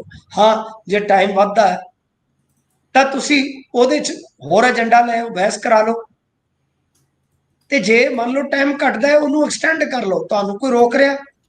ਕਿਉਂਕਿ ਬੜੇ ਕੁਝ ਅਹਿਮ ਮੁੱਦੇ ਹੈਗੇ ਨੇ ਆਪਣੇ ਕੋਲ। ਲਾਅ ਐਂਡ ਆਰਡਰ ਦਾ, ਇਕਨੋਮੀ ਦਾ, ਬੇਰੁਜ਼ਗਾਰੀ ਦਾ, ਯੂਥ ਦਾ, ਡਰੱਗ ਦਾ, ਲੈਂਡ ਪੂਲਿੰਗ ਦਾ। ਮਤਲਬ ਕਿ ਇਹਨਾਂ ਮੁੱਦਿਆਂ ਤੇ ਸਾਰਥਕ ਚਰਚਾ ਹੋ ਜਾਂਦੀ ਤੇ ਬਿਹਤਰ ਸੀ। ਪਰ ਕੁੱਲ ਮਿਲਾ ਕੇ ਕਹਿ ਲਓ ਕਿ ਨਿਰਾਸ਼ਾ ਹੀ ਨਿਰਾਸ਼ਾ ਹੈ, ਕੋਈ ਚੱਜ ਸਵਾਦ ਦਾ ਕੰਮ ਨਹੀਂ। ਇਹ ਕਾਂਗਰਸੀਆਂ ਦਾ ਵੀ ਅੱਜ ਹੁਣ ਮੈਂ ਦੇਖਿਆ ਰੌਲਾ ਇਹ ਵੀ ਬੜਾ ਪਾਉਂਦੇ ਨੇ। ਤੁਹਾਨੂੰ ਯਾਦ ਹੋਣਾ ਅਮਰਿੰਦਰ ਸਿੰਘ ਵੇਲੇ ਕੀ ਹੋਇਆ ਕਿ ਪਹਿਲੇ 3 ਕੇ 4 ਸਾਲਾਂ ਦਾ ਉਹਨਾਂ ਦਾ ਰਿਕਾਰਡ ਰਿਹਾ ਕਿ 1 ਸਾਲ ਦੇ ਵਿੱਚ ਸਿਰਫ 14 ਬੈਠਕਾਂ, ਜਦ ਕਿ 60 ਤੇ 70ਵੇਂ ਦਹਾਕੇ ਦੇ ਵਿੱਚ ਇਹ ਹੀ ਬੈਠਕਾਂ ਆਪਣੇ ਇਸੇ ਹਾਊਸ ਦੇ ਵਿੱਚ ਜੇ ਤੁਸੀਂ ਵੇਖੋਗੇ 40 ਐਵਰੇਜ ਹੋ ਜਾਂਦੀਆਂ ਸਨ, 40 ਤੋਂ 60 ਦੇ ਦਰਮਿਆਨ। ਸੋ ਬਹੁਤ ਮਾਯੂਸ ਕਰਨ ਵਾਲਾ ਪ੍ਰਦਰਸ਼ਨ ਹੋਇਆ ਹੈ। ਅਸਲ ਕੰਮ ਤਾਂ ਐਮਐਲਏ ਜਿਹੜੇ ਬਣਦੇ ਨੇ ਪੰਜਾਬ ਦੇ, ਉਹਨਾਂ ਦਾ ਇਹੀ ਹੈ ਕਿ ਉਹਨਾਂ ਨੇ ਵਿਧਾਨ ਸਭਾ 'ਚ ਬੈਠ ਕੇ ਆਪਣੇ ਆਪਣੇ ਹਲਕੇ ਦੀ ਗੱਲ ਕਰਨੀ ਹੈ, ਪੰਜਾਬ ਦੀ ਬਿਹਤਰੀ ਦੇ ਲਈ ਜੋ ਕੁਝ ਤਿਆਰ ਹੋ ਰਿਹਾ ਹੈ, ਨੀਤੀਆਂ ਬਣਾਉਣੀਆਂ ਨੇ, ਉਸ ਤੇ ਕੰਮ ਕਰਨਾ ਹੈ, ਉਸ ਤੇ ਗੱਲ ਕਰਨੀ ਹੈ, ਉਸ 'ਚ ਗਲਤ ਕੀ ਹੈ, ਸਹੀ ਕੀ ਹੈ। ਪਰ ਉੱਥੇ ਹੀ ਜੇਕਰ ਤੁਸੀਂ ਹਾਜ਼ਰੀ ਨਹੀਂ ਲਾਓਗੇ ਜਾਂ ਫਿਰ ਉਹਨੂੰ ਖੋਲੂਗੇ ਹੀ ਨਹੀਂ, ਜਿਹੜਾ ਤੁਸੀਂ ਲੋਕਤੰਤਰ ਦਾ ਇੱਕ ਮੰਦਰ ਕਹਿੰਦੇ ਹੋ, ਤਾਂ ਫਿਰ ਜਾਊਗਾ ਕੌਣ ਉੱਥੇ? ਭਾਈ ਤੁਸੀਂ ਗੱਲਾਂ ਤਾਂ ਕਰਦੇ ਹੋ ਕਿ ਅਸੀਂ ਸਭ ਤੋਂ ਵਿਲੱਖਣ ਕੰਮ ਕਰਨੇ ਨੇ, ਜਿੱਦਾਂ ਤੁਸੀਂ ਵੀ ਕਹਿੰਦੇ ਹੁੰਦੇ ਹੋ 76 ਸਾਲ 76 ਸਾਲ, ਇਹ 76 ਸਾਲਾਂ 'ਚ ਹਰੇਕ ਕੰਮ। ਜੀ ਜੀ, ਹਾਂਜੀ ਗੁਰਪ੍ਰੀਤ ਜੀ, ਤੁਹਾਡੀ ਗੱਲ ਬਿਲਕੁਲ ਵਾਜਬ ਹੈ। ਪਹਿਲੀ ਗੱਲ, ਹਲਕੇ 'ਚ ਵਿਧਾਇਕ ਰਹਿੰਦਾ ਕਿਹੜਾ? ਉਹਦੀ ਆਰਜ਼ੀ ਰਹਿائش ਹਲਕੇ 'ਚ ਹੋਊਗੀ, ਉਹਦੀ ਪੱਕੀ ਰਹਿائش ਤੇ ਚੰਡੀਗੜ੍ਹ। ਜੀ ਜੀ। ਤੇ ਦੂਜੀ ਗੱਲ ਕਿ ਸਰ ਹਾਜ਼ਰੀ ਤਾਂ ਲਾ ਜਾਂਦੇ ਨੇ, ਸਗੋਂ ਉਹਨਾਂ ਨੂੰ ਤਾਂ ਵਧੀਆ। ਇੱਕ ਵਾਰੀ ਪਾਣੀ ਦੇ ਬਿੱਲ ਤੇ, ਪਾਣੀ ਦੇ ਮੁੱਦੇ ਤੇ ਤੁਹਾਨੂੰ ਪਤਾ ਹੈ ਇਹਨਾਂ ਨੇ ਸ਼ਾਇਦ ਪ੍ਰਸਤਾਵ ਲਿਆਂਦਾ ਸੀ ਤੇ 31 ਕੇ 32 ਐਮਐਲਏ ਜਿਹੜੇ ਆ ਉਹਨਾਂ ਦੇ ਗੈਰ ਹਾਜ਼ਰ ਸੀਗੇ ਹਾਊਸ ਦੇ ਵਿੱਚੋਂ, ਜਿਹਦੇ 'ਚ ਜ਼ਿਆਦਾਤਰ ਆਮ ਆਦਮੀ ਪਾਰਟੀ ਦੇ ਸੀ। ਕਿਉਂਕਿ ਹਾਜ਼ਰੀ ਲਾ ਕੇ ਤੇ ਦਿਹਾੜੀ ਤਾਂ ਪੱਕੀ ਕਰ ਲਈ ਜੀ। ਹਾਜ਼ਰੀ ਲਾ ਜਾਂਦੇ ਨੇ, ਪਰ ਇਹਨਾਂ ਨੂੰ ਉੱਥੇ ਬਹਿਣਾ ਬਹੁਤ ਔਖਾ ਹੈ। ਜੀ ਜੀ, ਹਾਜ਼ਰੀ ਲੱਗ ਗਈ, ਪੱਤੇ ਪਹੁੰਚ ਜਾਣੇ ਨੇ, ਉਹਨਾਂ ਨੂੰ ਕੰਮ ਕੀ ਕਰਨ ਦੀ ਲੋੜ ਹੈ। ਸੋ ਇਹਨਾਂ ਦੀ ਜੇ ਤੁਸੀਂ ਦੇਖੋਗੇ, ਮੇਰੇ ਖਿਆਲ ਦੇ ਨਾਲ ਕੋਈ ਐਮਐਲਏ ਹੋਏਗਾ ਜਿਹਦੀ ਹਲਕੇ ਦੇ ਵਿੱਚ ਹਾਜ਼ਰੀ ਚੰਡੀਗੜ੍ਹ ਦੇ ਬਜਾਏ ਜ਼ਿਆਦਾ ਹੋਏਗੀ, ਕਿਉਂਕਿ ਇਹਨਾਂ ਦੇ ਬੱਚੇ, ਕੰਮਕਾਰ, ਸਭ ਕੁਝ ਉੱਥੇ ਆ। ਕੁਝ ਪੋਲੀਟੀਸ਼ੀਅਨ ਤੇ ਐਸੇ ਆ ਜਿਨ੍ਹਾਂ ਨੇ ਆਪਣੇ ਰਿਸ਼ਤੇਦਾਰ ਉੱਥੇ ਬਿਠਾਏ ਹੋਏ ਨੇ, ਜੇ ਉਹਨਾਂ ਦੀ ਰਿਹਾਇਸ਼ ਆਸੇ ਪਾਸੇ ਆ, ਕਿ ਚੰਡੀਗੜ੍ਹ ਵਾਲਾ ਕੰਮ ਵੀ, ਕਿਉਂਕਿ ਹੈਡਕੁਆਟਰ ਤੇ ਚੰਡੀਗੜ੍ਹ ਹੀ ਨੇ ਮਹਿਕਮਿਆਂ ਦੇ, ਤਾਂ ਉੱਥੋਂ ਲੁਪਰੀ ਲਾ ਲੈਂਦੇ ਨੇ। ਸੋ ਇਸ ਕਰਕੇ ਇਹ ਬੜਾ ਬੁਨਿਆਦੀ ਮਸਲਾ ਬਣ ਗਿਆ ਹੈ ਕਿ ਐਮਐਲਏ ਜਿਹੜੇ ਆ ਉਹ ਜ਼ਿਆਦਾਤਰ, ਜੇ ਕਹਿ ਲਈਏ ਕਿ ਇੱਕ ਕੰਫਰਟ ਜ਼ੋਨ ਜਿਸ ਨੂੰ ਆਪਾਂ ਬੋਲਦੇ ਆ, ਜਿੱਥੇ ਦੁਨੀਆ ਦੀ ਸਭ ਤੋਂ ਜ਼ਿਆਦਾ ਵਸੋਂ ਰਹਿੰਦੀ ਹੈ, ਕਿ ਉਹ ਕੰਫਰਟ ਜ਼ੋਨ 'ਚ ਹੀ ਰਹਿਣਾ ਕਿ ਜਗ੍ਹਾ। ਜੀ ਜੀ, ਇਹ ਕੰਫਰਟ ਜ਼ੋਨ ਤੋੜਨਾ ਪਊਗਾ। ਕਹਿੰਦੇ ਨੇ ਜਿਹੜਾ ਬੰਦਾ ਜ਼ਿਆਦਾ ਕੰਫਰਟ ਜ਼ੋਨ 'ਚ ਰਹਿੰਦਾ ਹੈ ਫਿਰ ਉਹ ਬਸ ਉੱਥੇ ਤੱਕ ਹੀ ਰਹਿ ਜਾਂਦਾ। ਤੇ ਅੱਗੇ ਚੱਲੀਏ ਤਾਂ ਮਾਨ ਸਾਹਿਬ ਨੇ ਐਲਾਨ ਕੀਤਾ ਕਿ ਕੱਲ ਨੂੰ ਹੁਣ ਕਹਿੰਦੇ ਵੀ ਬੇਅਦਬੀਆਂ ਤੇ ਕਾਨੂੰਨ ਆਊਗਾ, ਪਰ ਇਹ ਪਿਛਲਿਆਂ ਨਾਲੋਂ ਕਿਵੇਂ ਵੱਖਰਾ ਹੋਊਗਾ? ਕਹਿੰਦੇ ਨੇ ਉਧਰ ਕੈਪਟਨ ਸਾਹਿਬ ਨੇ ਵੀ ਇਹ ਕੋਸ਼ਿਸ਼ ਕੀਤੀ ਸੀ ਪਰ ਵਿਅਰਥ ਗਈ। ਉਸ ਤੋਂ ਪਹਿਲਾਂ ਵੀ ਸ਼ਾਇਦ ਇੱਕ ਵਾਰੀ ਕੋਸ਼ਿਸ਼ ਹੋਈ ਸੀ, ਤੁਸੀਂ ਜ਼ਿਆਦਾ ਦੱਸ ਸਕਦੇ ਹੋ। ਪਰ ਇਸ ਕੋਸ਼ਿਸ਼ 'ਚ ਕੀ ਵੱਖਰਾ ਹੋਊਗਾ? ਕੀ ਲੱਗਦਾ ਤੁਹਾਨੂੰ ਕਿ ਇਹ ਮਾਰਕਾ ਕੋਈ ਮਾਰ ਸਕਦੇ ਨੇ? ਕੀ ਜਿਹੜੀ ਇਸ ਦੇ ਪਿੱਛੇ ਆਪਾਂ ਨੂੰ ਨਜ਼ਰ ਆਉਂਦੀ ਸਿਆਸਤ ਹੈ ਕਿ ਕਿਸ ਤਰੀਕੇ ਦੇ ਨਾਲ ਇਹ ਜਾਂਦੇ ਚੋਰ ਦੀ ਤੜਾਗੀ ਵਾਲਾ ਕੰਮ ਹੁਣ ਕਰਨਾ ਚਾਹੁੰਦੇ ਨੇ, ਕਿ ਹੁਣ ਸਮਾਂ ਜਿਸ ਤਰੀਕੇ ਨਾਲ ਘਟ ਰਹਿੰਦਾ ਜਾ ਰਿਹਾ ਹੈ, ਆਪਾਂ ਪੰਜਾਬ ਦੇ ਜਿਹੜੇ ਸਿੱਖ ਨੇ ਉਹਨਾਂ ਨੂੰ ਆਪਣੇ ਹੱਕ ਦੇ ਵਿੱਚ ਇਕੱਠੇ ਕਰ ਸਕੀਏ? ਕਿਉਂਕਿ ਆਪਾਂ ਕੋਈ ਕੰਮ ਤਾਂ, ਕੋਈ ਟਿੱਪਣੀ ਖਾਸ ਤੌਰ ਦੇ ਉੱਪਰ ਚੰਗੀ ਕੀਤੀ ਤਾਂ ਹੈ ਨਹੀਂ ਜੋ 4 ਸਾਲ ਹੋ ਗਏ। ਜੀ ਦੇਖੋ ਗੁਰਪ੍ਰੀਤ ਜੀ, ਗੱਲ ਇਹ ਆ ਜੀ ਕਿ ਬੇਅਦਬੀ ਦਾ ਜਿੱਥੋਂ ਤੱਕ ਮਸਲਾ ਹੈ, ਮੈਂ ਹਮੇਸ਼ਾ ਇਸ ਗੱਲ ਦਾ ਸਵਾਗਤ ਕਰਾਂਗਾ ਕਿ ਇਹਦੀ ਰੋਕਥਾਮ ਹੋਣੀ ਚਾਹੀਦੀ ਹੈ, ਇਹ ਹੋਵੇ ਹੀ ਨਾ। ਜੀ ਫਿਰ ਜੀ ਮੈਂ ਇਸ ਹੱਕ ਦੇ ਵਿੱਚ ਵੀ ਹਾਂ ਕਿ ਜੇ ਕੋਈ ਕਰਦਾ ਹੈ, ਡਜ਼ਨਟ ਮੈਟਰ ਹਿੰਦੂ ਧਰਮ, ਸਿੱਖ ਧਰਮ ਜਾਂ ਮੁਸਲਿਮ ਧਰਮ, ਈਸਾਈ ਧਰਮ, ਬੌਧ, ਜੈਨ, ਕਿਸੇ ਵੀ ਧਾਰਮਿਕ ਅਸਥਾਨ ਦੇ ਵਿੱਚ ਜਾਂ ਪਵਿੱਤਰ ਗ੍ਰੰਥਾਂ ਦੀ ਕੋਈ ਬੇਅਦਬੀ ਕਰਦਾ ਹੈ, ਤੇ ਜੇ ਉਹ ਕਰ ਬੈਂਦਾ ਹੈ ਜਾਂ ਕਰ ਦਿੰਦਾ ਹੈ ਤਾਂ ਉਸ ਤੇ ਸਖਤ ਕਾਨੂੰਨ ਹੋਣਾ ਚਾਹੀਦਾ। ਮੈਂ ਤੁਹਾਨੂੰ ਧਾਰਾਵਾਂ ਪੜ੍ਹ ਕੇ ਦੱਸ ਚੁੱਕਾ 298, 99 ਤੇ 300 ਕਿ ਇਹ ਬੜੀਆਂ ਲਾਈਟ ਨੇ ਬੀਐਨਐਸ ਦੇ ਵਿੱਚ। ਹੁਣ ਮਾਨ ਸਾਹਿਬ ਨੇ ਅੱਜ ਤੁਹਾਨੂੰ ਪਤਾ ਹੀ ਆ, ਇਹਨਾਂ ਨੇ ਐਲਾਨ ਕਰ ਦਿੱਤਾ ਹੈ, ਤੇ ਇਹ ਮੈਂ ਤਾਂ ਹੀ ਕਿਹਾ ਕਿ ਕੈਬਨਿਟ ਦੀ ਮੀਟਿੰਗ ਸੀ ਇਹਨਾਂ ਦੀ। ਫਿਰ ਉਸ ਤੋਂ ਬਾਅਦ ਸੀਐਮ ਸਾਹਿਬ ਨੇ ਸੰਬੋਧਨ ਕੀਤਾ। ਸੀਐਮ ਸਾਹਿਬ ਨੇ ਦੱਸਿਆ ਕਿ ਕੱਲ ਨੂੰ ਬੇਅਦਬੀ ਤੇ ਬਈ ਕਾਨੂੰਨ ਆਏਗਾ। ਠੀਕ ਹੈ ਜੀ। ਤਾਂ ਗੱਲ ਇਹ ਆ ਕਿ ਫਿਰ ਔਰਤਾਂ ਬਾਰੇ ਕਿਹਾ ਕਿ ਜਿਹੜੀਆਂ ਬੀਬੀਆਂ ਸਰਪੰਚ ਨੇ ਉਹਨਾਂ ਨੂੰ ਨੰਦੇੜ ਸਾਹਿਬ ਯਾਨੀ ਹਜ਼ੂਰ ਸਾਹਿਬ ਦੇ ਦਰਸ਼ਨ ਕਰਵਾਉਣ ਵਾਸਤੇ ਲਿਜਾਵਾਂਗੇ। ਠੀਕ ਹੈ ਜੀ। ਤਾਂ ਸੀਆਈਐਸਐਫ ਤੇ ਕਿਹਾ ਕਿ ਅਸੀਂ ਉਹ ਜੋ ਕੰਸੈਂਟ ਦਿੱਤਾ ਸੀਗਾ ਉਸ ਨੂੰ ਰੱਦ ਕਰਾਂਗੇ। ਤਾਂ ਗੱਲ ਇਹ ਆ ਕਿ ਬੇਅਦਬੀਆਂ ਦਾ ਮਾਮਲਾ ਹੀ ਮੁੱਖ ਤੌਰ ਤੇ ਇਹਦੇ ਵਿੱਚ ਉਭਾਰਿਆ ਗਿਆ। ਉਹਦਾ ਕਾਰਨ ਕਿ ਇਨਸਾਫ ਬੇਅਦਬੀਆਂ ਦਾ ਲੋਕਾਂ ਨੇ ਮੰਗਣਾ ਸੀ, ਹਿਸਾਬ ਮੰਗਣਾ ਸੀ। ਇਹ ਹੁਣ ਵਿੱਚ ਵਿਚਾਲੜਾ ਰਸਤਾ ਕੱਢ ਲੈਣਗੇ ਕਿ ਭਾਈ ਅਸੀਂ ਇਹਦੇ ਤੇ ਇੱਕ ਸਖਤ ਕਾਨੂੰਨ ਬਣਾ ਦਿੱਤਾ ਹੈ। ਦੂਜੀ ਗੱਲ ਉਹ ਗੁਰਪ੍ਰੀਤ ਜੀ ਇਹ ਆ ਕਿ 3.5 ਸਾਲ ਬਾਅਦ ਯਾਦ ਕਿਉਂ ਆਈ। ਹੁਣ ਤੀਜੀ ਗੱਲ ਕਿ ਕਾਨੂੰਨ ਲਿਆਉਣ ਤੋਂ ਪਹਿਲਾਂ ਮੇਰੇ ਖਿਆਲ ਦੇ ਨਾਲ, ਮੈਂ ਇਸ ਦੀ ਮੁਖਾਲਫਤ ਨਹੀਂ ਕਰਾਂਗਾ, ਮੈਂ ਇਸ ਦੇ ਹੱਕ ਦੇ ਵਿੱਚ ਆ ਜਦੋਂ ਤੱਕ ਇਹ ਕਾਨੂੰਨ ਕਿਸੇ ਕਮੀ ਪੇਸ਼ੀ ਦਾ ਮੈਨੂੰ ਸ਼ਿਕਾਰ ਨਹੀਂ ਲੱਗਦਾ। ਪਰ ਮੇਰਾ ਕੰਸਰਨ ਇਹ ਹੈ ਕਿ ਸਭ ਤੋਂ ਜ਼ਿਆਦਾ ਜੇ ਆਪਾਂ ਦੇਖੀਏ ਸਿੱਖ ਧਰਮ ਨਾਲ ਜੁੜੀਆਂ ਬੇਅਦਬੀਆਂ ਹੋਈਆਂ ਨੇ, ਤੇ ਮਾਨ ਸਰਕਾਰ ਦੇ ਵਿੱਚ ਵੀ ਹੁਣ ਤੱਕ ਜੇ ਤੁਸੀਂ ਦੇਖੋਗੇ ਇੱਕ ਅੰਦਾਜ਼ਾ ਹੈ ਮੋਟੇ ਤੌਰ ਤੇ ਕਿ 250-300 ਬੇਅਦਬੀ ਦਾ ਕੇਸ ਜਿਹੜਾ ਰਜਿਸਟਰਡ ਹੋਇਆ ਜੀ। ਸੋ ਮੇਰਾ ਮੰਨਣਾ ਇਹ ਆ ਕਿ ਭਾਈ ਅੱਜ ਜੇ ਇਹ ਕਾਨੂੰਨ ਲਿਆਉਣ ਜਾ ਰਹੇ ਆ ਤਾਂ ਸਾਨੂੰ ਸਾਰਿਆਂ ਨੂੰ ਸਵਾਗਤ ਕਰਨਾ ਚਾਹੀਦਾ, ਪਰੰਤੂ ਉਸ ਤੋਂ ਪਹਿਲਾਂ ਚੰਗਾ ਹੁੰਦਾ ਕਿ ਸਿੱਖ ਜਥੇਬੰਦੀਆਂ ਅਤੇ ਇਸ ਤੋਂ ਇਲਾਵਾ ਦੂਸਰੇ ਜਿਹੜੇ ਧਰਮਾਂ ਦੇ ਆਗੂ ਆ ਜੀ, ਉਹਨਾਂ ਨੂੰ ਵੀ ਕਿਸੇ ਟੇਬਲ ਤੇ ਸੱਦ ਲਿਆ ਜਾਂਦਾ, ਉਹਨਾਂ ਨਾਲ ਵੀ ਸਲਾਹ ਮਸ਼ਵਰਾ ਕੀਤਾ ਜਾਂਦਾ ਕਿ ਕਾਨੂੰਨ ਕਿਵੇਂ ਬਣਾਇਆ ਜਾ ਸਕਦਾ, ਉਹਦੇ ਚ ਕੀ ਕੁਝ ਸ਼ਾਮਲ ਕਰਨਾ ਚਾਹੀਦਾ ਹੈ। ਔਰ ਦੂਜੀ ਗੱਲ ਕਿ ਭਾਈ ਇਸ ਤੋਂ ਇਲਾਵਾ ਸਰਕਾਰ ਕੀ ਕਰ ਸਕਦੀ, ਤਾਂ ਮੇਰੇ ਖਿਆਲ ਦੇ ਨਾਲ ਉਹ ਵੀ ਮਹੱਤਵਪੂਰਨ ਹੁੰਦਾ। ਚਲੋ ਕੱਲ ਦੀ ਗੱਲ ਆ ਵੀ ਮਤਲਬ ਕਿ ਦਿਨ ਤੇ ਕੁਝ ਰਹਿ ਨਹੀਂ ਗਏ, ਹੁਣ ਗੋਡੇ ਨਹੀਂ ਰਹਿ ਗਏ ਇਹਦੇ ਵਿੱਚ। ਕੱਲ ਨੂੰ ਕੁਝ ਘੰਟਿਆਂ ਬਾਅਦ ਪਤਾ ਲੱਗ ਜੂ ਕਿਸ ਤਰ੍ਹਾਂ ਦਾ ਕਾਨੂੰਨ ਆਉਂਦਾ। ਪਰ ਮੇਰਾ ਇੱਕ ਕਹਿ ਲਓ ਕਿ ਮਸ਼ਵਰਾ ਮਾਤਰ ਜਾਂ ਮੇਰੀ ਇੱਕ ਸੋਚ ਮਾਤਰ ਹੈ ਕਿ ਜੇ ਪਹਿਲਾਂ ਧਾਰਮਿਕ ਆਗੂਆਂ ਨੂੰ ਵੀ ਬੁਲਾ ਲਿਆ ਜਾਂਦਾ, ਉਹਨਾਂ ਦਾ ਮਸ਼ਵਰਾ ਲੈ ਲਿਆ ਜਾਂਦਾ, ਤੇ ਸ਼ਾਇਦ ਇਹ ਹੋਰ ਵੀ ਬਿਹਤਰ ਹੋ ਸਕਦਾ ਸੀ। ਜੀ, ਇਸੇ ਦੇ ਨਾਲ ਜੇਕਰ ਇੱਕ ਚੀਜ਼ ਹੋਰ ਚੈੱਕ ਕਰ ਲਈ ਜਾਂਦੀ ਮਿੰਟੂ ਜੀ, ਤੁਸੀਂ ਦੱਸ ਸਕਦੇ ਹੋ ਕਿ ਪਹਿਲਾਂ ਦਾ ਕਨਵਿਕਸ਼ਨ ਰੇਟ ਕਿੰਨਾ ਕੁ ਹੈ, ਜੋ ਜਿਹੜੀਆਂ ਸਜ਼ਾਵਾਂ ਪਹਿਲਾਂ ਨੇ ਕਿ ਉਹਨਾਂ ਦੇ ਵਿੱਚ ਤੁਸੀਂ ਕਿਸੇ ਨੂੰ ਜ਼ਿੰਮੇਵਾਰੀ ਤੈਅ ਕਰ ਰਹੇ ਹੋ, ਜਿਹੜੇ ਵੀ ਉਹ ਕਰ ਰਹੇ ਨੇ ਜਿਨ੍ਹਾਂ ਨੇ ਕੀਤੀਆਂ ਨੇ, ਕਿ ਉਹਨਾਂ ਨੂੰ ਸਜ਼ਾਵਾਂ ਤੱਕ ਪਹੁੰਚਾ ਸਕੇ ਹੋ। ਕਈ ਵਾਰ ਤਾਂ ਇਹ ਹੁੰਦਾ ਵੀ ਚਾਰਜ ਸ਼ੀਟ ਨਹੀਂ ਦਾਖਲ ਹੋਈ ਜਾਂ ਕਿ ਕਈ ਤਰ੍ਹਾਂ ਦੀਆਂ ਦਿੱਕਤਾਂ ਰਹਿ ਜਾਂਦੀਆਂ ਨੇ। ਕੀ ਕੋਈ ਹੈ ਜੀ ਇਹੋ ਜਿਹਾ ਆંકੜਾ ਜਿਸ 'ਚ ਪਤਾ ਲੱਗਦਾ ਹੋਵੇ ਕਿ ਪਹਿਲਾਂ ਇਹਨਾਂ ਨੇ ਬਹੁਤ ਚੰਗਾ ਕੰਮ ਕੀਤਾ, ਪਹਿਲੀਆਂ ਸਰਕਾਰਾਂ ਵੀ ਵਿੱਚ ਹੀ ਲੈ ਲਈਏ? ਨਹੀਂ, ਦੇਖੋ ਉਹਦੇ ਵਿੱਚ 295 ਇਹ ਹੀ ਮੋਸਟਲੀ ਲੱਗਦੀ ਆ ਜਿਹੜੀ ਕਿ ਕਹਿ ਲਓ ਬੇਲੇਬਲ ਵੀ ਆ, ਤੇ ਸੈਕੰਡ ਉਹਦੀ ਕਨਵਿਕਸ਼ਨ ਮੈਕਸਿਮਮ 2 ਸਾਲ ਆ। ਤੇ 2 ਸਾਲ ਦਾ ਮਤਲਬ ਇਹ ਹੁੰਦਾ ਹੈ ਕਿ ਸ਼ਾਇਦ ਮਲਕੇ ਦਾ ਬੇਅਦਬੀ ਦਾ ਮਾਮਲਾ ਕਿ ਜਿਹਦੇ ਵਿੱਚ ਇੱਕ ਫੌਜੀ ਦੀ ਗਵਾਹੀ ਸੀ, ਬੜੀ ਦੂਰ ਤੱਕ ਗਿਆ ਮਾਮਲਾ। ਮੈਂ ਤੁਹਾਨੂੰ ਇੱਕ ਮਿਸਾਲ ਦੇਣਾ ਕਿ ਉਹ ਫੌਜੀ ਡਟਿਆ ਰਿਹਾ, ਜਦ ਉਹ ਗਵਾਹੀ ਦੇ ਕੇ ਮਤਲਬ ਕਿ ਕੇਸ ਨੂੰ ਕਨਵਿਕਸ਼ਨ ਤੱਕ ਲੈ ਗਿਆ, ਤਾਂ ਹਿਸਾਬ ਲਾ ਲਓ ਕਿ ਉਹ ਪਿੰਡ ਬਾਅਦ ਚ ਪਹੁੰਚਿਆ ਸੀ ਜਿਹੜੇ ਉਸ ਕੇਸ ਦੇ ਵਿੱਚ ਸਜ਼ਾ ਯਾਫਤਾ ਸਨ, ਪ੍ਰੇਮੀ, ਉਹ ਪਿੰਡ ਪਹਿਲਾਂ ਆ ਗਿਆ ਸੀ ਜੀ। ਯਾਨੀ 2 ਸਾਲ ਦੀ ਮੈਕਸਿਮਮ ਕਨਵਿਕਸ਼ਨ ਹੈ ਉਹਦੇ ਚ, ਤੇ 2 ਸਾਲ ਦੀ ਸਜ਼ਾ ਜਿਹੜੀ ਹੁੰਦੀ ਆ ਉਹ ਹੇਠਲੀ ਅਦਾਲਤ ਸੁਣਾਉਂਦੀ ਆ, ਤਾਂ ਉਹਦੇ ਵਿੱਚ ਜ਼ਮਾਨਤ ਫਿਰ ਹੋ ਜਾਂਦੀ ਹੈ।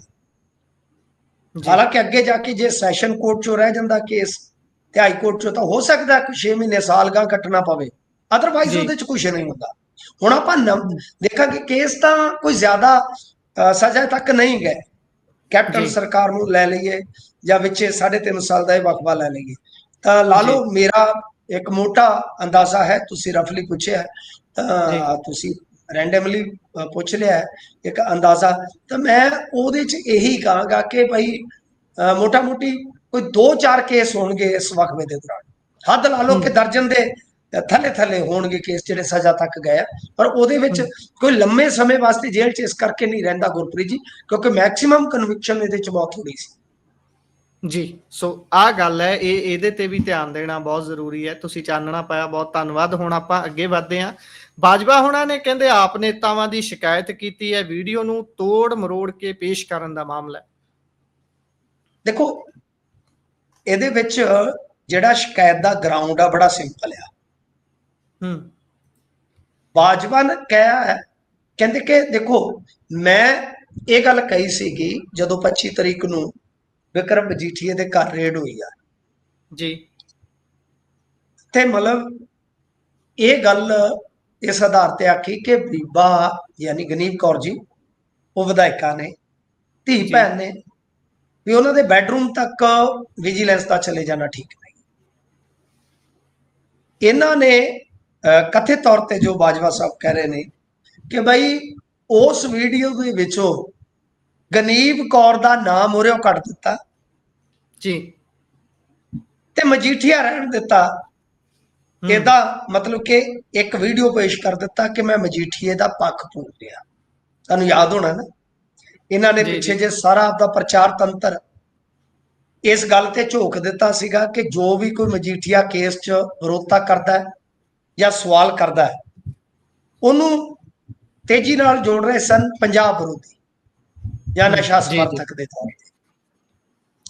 ਤਾਂ ਚੰਡੀਗੜ੍ਹ ਪੁਲਿਸ ਨੂੰ ਇਹਨਾਂ ਨੇ ਸ਼ਿਕਾਇਤ ਸੌਂਪ ਦਿੱਤੀ ਆ, ਸ਼ਾਇਦ ਉਹਦੇ 'ਚ ਅਰੋੜਾ ਜੀ ਦਾ ਵੀ ਨਾਮ ਆ, ਚੀਮਾ ਜੀ ਦਾ ਵੀ ਨਾਮ ਆ, ਭਗਵੰਤ ਮਾਨ ਜੀ ਦਾ ਵੀ ਨਾਮ ਆ, ਸ਼ਾਇਦ ਮੈਂ ਕਨਫਰਮ ਨਹੀਂ, ਕੇਜਰੀਵਾਲ ਸਾਹਿਬ ਦਾ ਵੀ ਨਾਮ ਹੈ। ਜੀ ਇਸ ਨਾਮ ਤੇ ਮੈਂ ਕਨਫਰਮ ਨਹੀਂ ਆ, ਤੁਸੀਂ ਕਰ ਲੈਣਾ। ਤਾਂ ਬਾਕੀ ਮਤਲਬ ਕਿ ਉਹਦੇ ਵਿੱਚ ਇਹੀ ਹਵਾਲਾ ਦਿੱਤਾ ਗਿਆ ਕਿ ਉਸ ਵੀਡੀਓ ਨੂੰ ਤੋੜ ਮਰੋੜ ਕੇ ਆਮ ਆਦਮੀ ਪਾਰਟੀ ਦੀ ਜਿਹੜੀ ਪ੍ਰਚਾਰ ਟੀਮ ਆ ਉਹਦੇ ਵੱਲੋਂ ਅਗਾਂਹ ਸਪਰੈਡ ਕੀਤਾ ਗਿਆ। ਤੇ ਦੂਜੇ ਜੀ ਪਾਸੇ ਆਮ ਆਦਮੀ ਪਾਰਟੀ ਦਾ ਕਹਿਣਾ ਹੈ ਕਿ ਵੀਡੀਓ ਦੇ ਨਾਲ ਕੋਈ ਛੇੜਛਾੜ ਉਹਨਾਂ ਨੇ ਨਹੀਂ ਕੀਤੀ। ਜੀ ਉਹਨਾਂ ਦੇ ਬੁਲਾਰੇ ਦੱਸ ਰਹੇ ਸਨ ਇਸ ਮੁਤਲਕ ਕਿ ਭਾਈ ਅਸੀਂ ਕੋਈ ਛੇੜਛਾੜ ਨਹੀਂ ਕੀਤੀ। ਤਾਂ ਚੰਡੀਗੜ੍ਹ ਪੁਲਿਸ ਨੂੰ ਸ਼ਿਕਾਇਤ ਦੇਣ ਦਾ ਕਿਤੇ ਨਾ ਕਿਤੇ ਮਤਲਬ ਵੀ ਇਹ ਆ, ਕਿਉਂਕਿ ਚੰਡੀਗੜ੍ਹ ਪ੍ਰਸ਼ਾਸਨ ਕੇਂਦਰ ਦੇ ਤਹਿਤ, ਗਵਰਨਰ ਦੇ ਤਹਿਤ, ਤਾਂ ਸ਼ਾਇਦ ਉਹਨਾਂ ਨੂੰ ਪਤਾ ਕਿ ਪੰਜਾਬ ਪੁਲਿਸ ਨੇ ਕੱਖ ਨਹੀਂ ਕਰਨਾ, ਜੀ ਤਾਂ ਉੱਥੇ ਚੱਲੀਏ, ਚੱਲ ਜਿੰਦੀ ਹੈ, ਚੱਲ ਚੱਲੀਏ ਵੀ ਉੱਥੇ ਚੱਲੀਏ ਜਿੱਥੇ ਪੰਜਾਬ ਪੁਲਿਸ ਜਿਹੜੀ ਆ ਉਹ ਭਗਵੰਤ ਮਾਨ ਜੀ ਦੇ ਮੁਤਹਿਦ ਨਾ ਹੋਵੇ। ਤਾਂ ਦੇਖਦੇ ਆ, ਜੀ ਰੌਚਕ ਆ ਕਿ ਵਿਰੋਧੀ ਧਿਰ ਦੇ ਆਗੂ ਨੇ ਇਹਨਾਂ ਤੇ ਦੋਸ਼ ਲਾਇਆ, ਬਾਕੀ ਬਈ ਇਹਨਾਂ ਦਾ ਕੋਈ ਪਤਾ ਨਹੀਂ, ਠੀਕ ਹੈ ਨਾ। ਵਰਜਨ ਮੈਂ ਬਤੌਰ ਪੱਤਰਕਾਰ ਜੋ ਸਾਡਾ ਫਰਜ਼ ਬਣਦਾ ਹੈ, ਪੰਜਾਬੀ ਰੇਡੀਓ ਯੂਐਸ ਦਾ ਫਰਜ਼ ਬਣਦਾ, ਅਸੀਂ ਇਹਨਾਂ ਦਾ ਕੋਟ ਕਰਤਾ ਹੈ। ਪਰ ਤੁਸੀਂ ਦੇਖੋ ਇਹਨਾਂ ਤੇ ਰਿਕਾਰਡਿੰਗਾਂ ਕਿੰਨੀਆਂ ਕੀਤੀਆਂ ਹੋਈਆਂ, ਰਿਕਾਰਡਿੰਗ ਕਲਚਰ ਕੌਣ ਲੈ ਕੇ ਆਇਆ, ਟ੍ਰੋਲਿੰਗ ਕਲਚਰ ਕੌਣ ਲੈ ਕੇ ਆਇਆ, ਫੋਨ ਬਾਹਰ ਰਿਕਾਰਡ ਦਾ ਕਲਚਰ ਕੌਣ ਲੈ ਕੇ ਆਇਆ ਜੀ। ਹਾਂ ਬਿਲਕੁਲ, ਇਹ ਸਾਰਾ ਕੁਝ ਇਹਨਾਂ ਦਾ, ਫੇਕ ਨਿਊਜ਼ ਕਲਚਰ ਇਹਨਾਂ ਦਾ। तो इस करके सबो सच आ, ਅਸੀਂ ਇਹਨਾਂ ਦੀ ਗਵਾਹੀ ਨਹੀਂ ਭਰ ਸਕਦੇ, ਜਾਂਚ ਪੜਤਾਲ ਹੋਣੀ ਚਾਹੀਦੀ ਆ। ਤੇ ਜੇ ਵੀਡੀਓ ਤੋੜਿਆ ਮਰੋੜਿਆ ਤਾਂ ਉਹਨਾਂ ਦੀ ਸ਼ਿਕਾਇਤ ਫਿਰ ਵਜ਼ਨਦਾਰ ਹੈ ਜੀ। ਜੀ ਜੀ ਸੋ ਜੇਕਰ ਅਗਲੀ ਖਬਰ ਤੇ ਚੱਲੀਏ ਤਾਂ ਉਧਰ ਤਰਨਤਾਰਨ ਸੀਟ ਤੋਂ ਸੰਧੂ ਦਾ ਨਾਮ ਚੱਲਿਆ ਜੀ। ਦੇਖੋ ਬਿਲਕੁਲ, ਤੁਸੀਂ ਕੱਲ ਧੱਕੇ ਨਾਲ ਹੀ ਮੇਥੋਂ ਪੁੱਛ ਲਿਆ ਸੀਗਾ, ਨਾ ਕਰਦਿਆਂ, ਜਿਵੇਂ ਅਲੜ ਉਮਰ ਦੇ ਵਿੱਚ ਕਈ ਵਾਰ ਨਾ ਕਰਦਿਆਂ, ਨਾ ਕਰਤੇ ਪਿਆਰ ਤੋਂ ਵੀ ਸੇ ਕਰ ਬੈਠੇ।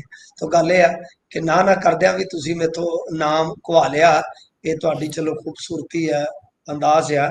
ਅੱਛਾ, ਅੱਜ ਉਹ ਗੱਲ ਅਖਬਾਰਾਂ ਦੇ ਵਿੱਚ ਵੀ ਇਹ ਨਹੀਂ ਹੈ ਕਿ ਆਪਣੀ ਗੱਲ ਸੁਣ ਕੇ ਉਹਨਾਂ ਨੇ ਛਾਪੀ ਆ, ਨਹੀਂ, ਐਸਾ ਨਹੀਂ ਹੈ ਗੁਰਪ੍ਰੀਤ ਜੀ। ਉਹਨਾਂ ਦੀ ਆਪਦੀ ਕਹਿ ਲਓ ਕਿ ਜੋ ਵੀ ਜਾਣਕਾਰੀ ਆ ਉਹ ਹੋਈ। ਪਰ ਜਿਵੇਂ ਆਪਾਂ ਗੱਲ ਕਰ ਰਹੇ ਸੀ, ਅੱਜ ਹਿੰਦੀ ਦਾ ਇੱਕ ਟੌਪ ਦਾ ਅਖਬਾਰ ਹੈ ਜਿਹੜਾ ਇੰਡੀਆ ਦਾ, ਉਹ ਦੱਸ ਰਿਹਾ है कि हरमीत सिंह संधू का नाम भी चर्चा में, ठीक है जी। मतलब ये कह रहे ने कि ਆਪ ਬੰਨਿਓ ਜੋ ਉਮੀਦਵਾਰ ਹੋ ਸਕਦੇ ਆ ਉਸ ਦਾਅਵੇਦਾਰੀ ਦੀ ਦੌੜ ਦੇ ਵਿੱਚ ਹਰਮੀਤ ਸੰਧੂ ਹੈਗੇ ਆ। ਤੇ ਜੀ ਮੈਂ ਤੁਹਾਨੂੰ ਜੱਕਦੇ ਜੇ ਨੇ ਆਈਓ ਗੱਲ ਕਹੀ ਸੀ, ਕਿਉਂਕਿ ਪਿਛਲੇ ਦਿਨਾਂ ਦੇ ਵਿੱਚ ਜਦੋਂ ਕੇਜਰੀਵਾਲ ਸਾਹਿਬ ਮਾਨ ਸਾਹਿਬ ਮਾਝੇ ਚ ਆਏ ਆ ਤਾਂ ਇਸ ਜੀ ਗੱਲ ਤੇ ਕਿਤੇ ਨਾ ਕਿਤੇ ਵਿਚਾਰ ਚਰਚਾ ਹੋਇਆ।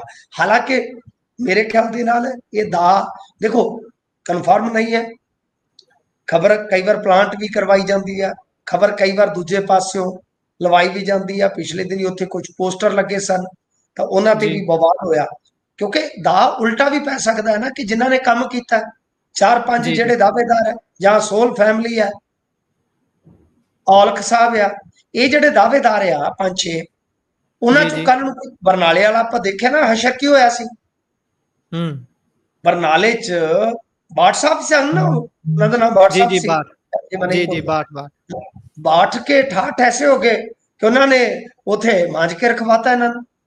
ਸੋ ਇਸ ਹੂੰ ਵਾਸਤੇ ਕਿਤੇ ਨਾ ਕਿਤੇ ਇਹ ਦਾ ਪੁੱਠਾ ਵੀ ਪੈ ਸਕਦਾ ਹੈ। ਹਰਮੀਤ ਸੰਧੂ ਦੀ ਚਰਚਾ ਵੀ ਆ, ਇਹ ਵੀ ਹੋ ਸਕਦਾ ਹੈ ਕਿ ਹੁਣ ਜਦੋਂ ਕੈਲਕੂਲੇਸ਼ਨ ਨਵੇਂ ਸਿਰੇ ਤੋਂ ਕੀਤੀ ਜਾਵੇ, ਜਾਣਕਾਰੀ ਨਵੇਂ ਸਿਰੇ ਤੋਂ ਇਕੱਠੀ ਕੀਤੀ ਜਾਵੇ, ਅਮਰਤਪਾਲ ਸਿੰਘ ਹੋਰਾਂ ਦੀ ਸਿਆਸੀ ਤਨਜ਼ੀਮ ਮੈਦਾਨ ਚ ਆ ਚੁੱਕੀ ਆ ਜਾਂ ਜੀ ਹੋਰ ਵੀ ਕੁਝ ਚਰਚਾਵਾਂ ਨੇ, ਤਾਂ ਹੋ ਸਕਦਾ ਕੋਈ ਆਪਦਾ ਵੀ ਕੈਂਡੀਡੇਟ ਦੇ ਦੇਣ।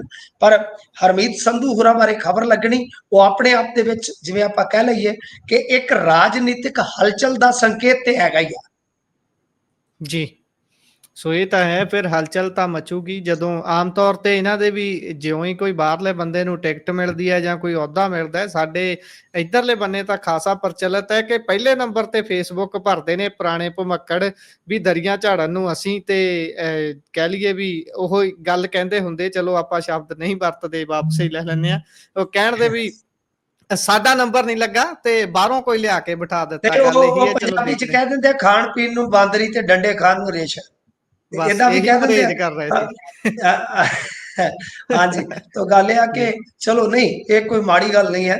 ਉਹ ਇੱਕ ਆਪਾਂ ਮਿਸਾਲ ਦਿੰਨੇ ਆ ਕਿ ਭਾਈ ਜੀ ਜੀ ਕਰਦਾ ਕੋਈ ਆ, ਮਿਹਨਤ ਕੋਈ ਜੀ ਕਰਦਾ ਹੈ ਤੇ ਨਜ਼ਾਰੇ ਕੋਈ ਲੁੱਟ ਜਾਂਦਾ। ਤੇ ਜੇ ਨਹੀਂ ਤੁਸੀਂ ਇਹ ਮਿਸਾਲ ਦੇਣੀ, ਮੈਂ ਤੁਹਾਨੂੰ ਇੱਕ ਹੋਰ ਦੱਸ ਦੇਣਾ ਕਿ ਬੱਬੂ ਜੀ ਮਾਨ ਨੇ ਇੱਕ ਗੀਤ ਗਾਇਆ ਸੀ, ਉਹਦੇ ਚ ਕਹਿੰਦਾ ਕਿ ਕੰਡੇ ਰਾਖੀ ਕਰਦੇ ਰਹਿ ਗਏ ਤੇ ਭੌਰ ਨਜ਼ਾਰਾ ਲੈ ਗਿਆ। ਬਹੁਤ ਫਿਰ ਨਜ਼ਾਰਾ ਇਹ ਕਹਿ ਦਿਆ ਕਰੋ। ਜੀ। ਚਲੋ ਚੰਗੀ ਗੱਲ ਹੈ, ਏਦਾਂ ਹੀ ਤੁਹਾਡੇ ਤੋਂ ਸਿੱਖਦੇ ਰਹਾਂਗੇ। ਸੋ ਅਗਲੀ ਖਬਰ ਦਾ ਰੁਖ ਕਰਦੇ ਹਾਂ। ਪੰਜਾਬ ਪੁਲਿਸ ਮੁਖੀ ਮਿਲੇ ਨੇ ਐਨਸੀਬੀ ਮੁਖੀ ਨੂੰ, ਇਸ ਦਾ ਪਿੱਠ ਭੂਮੀ ਚ ਕੀ ਕੁਝ ਪਿਆ, ਕੀ ਕਾਰਨ ਨੇ ਮਿਲਣ ਦੇ, ਕੀ ਕੋਈ ਸੁਲ੍ਹਾ ਸਲਾਹ ਮਸ਼ਵਰਾ ਕੀ ਹੋ ਸਕਦਾ ਹੈ ਜੀ? ਦੇਖੋ ਗੁਰਪ੍ਰੀਤ ਜੀ, ਇਸ ਨੂੰ ਬਿਲਕੁਲ ਡੀਕੋਡ ਕਰਨਾ ਪਵੇਗਾ ਕਿਉਂਕਿ ਯਾਦਵ ਸਾਹਿਬ ਜਾਂ ਪੰਜਾਬ ਪੁਲਿਸ ਦੇ ਅਫੀਸ਼ੀਅਲ ਪੇਜ ਤੇ ਇੱਕ ਸਿਰਫ ਫੋਟੋ ਪਈ ਹੈ। ਤੁਹਾਨੂੰ ਪਤਾ ਜੀ ਕਿ ਮੀਟਿੰਗ ਚ ਕੀ ਹੁੰਦਾ ਹੈ ਕੀ ਨਹੀਂ ਹੁੰਦਾ ਉਹ ਬਾਹਰ ਨਹੀਂ ਕੀਤਾ ਜਾਂਦਾ। ਜੀ ਐਨਸੀਬੀ ਜੀ ਮੁਖੀ ਮਿਲੇ ਆ ਪੰਜਾਬ ਪੁਲਿਸ ਮੁਖੀ ਨੂੰ, ਤਾਂ ਇਹਦਾ ਮਤਲਬ ਹੈ ਕਿ ਮਜੀਠੀਏ ਵਾਲੀ ਫਾਈਲ ਤੇ ਚਰਚਾ ਹੋਈ ਹੋ ਸਕਦੀ ਹੈ। ਜੀ ਕਿਉਂ? ਕਿਉਂਕਿ ਐਨਸੀਬੀ ਦੀ ਐਂਟਰੀ ਤਾਂ ਹੋ ਗਈ। ਕੀ ਯਾਦਵ ਸਾਹਿਬ ਐਨਸੀਬੀ ਨੂੰ ਮਨਾਉਣ ਚ ਕਾਮਯਾਬ ਰਹੇ ਹੋਣਗੇ ਕਿ ਜਾਂਚ ਪੜਤਾਲ ਅਸੀਂ ਸੰਭਾਲ ਸਕਦੇ?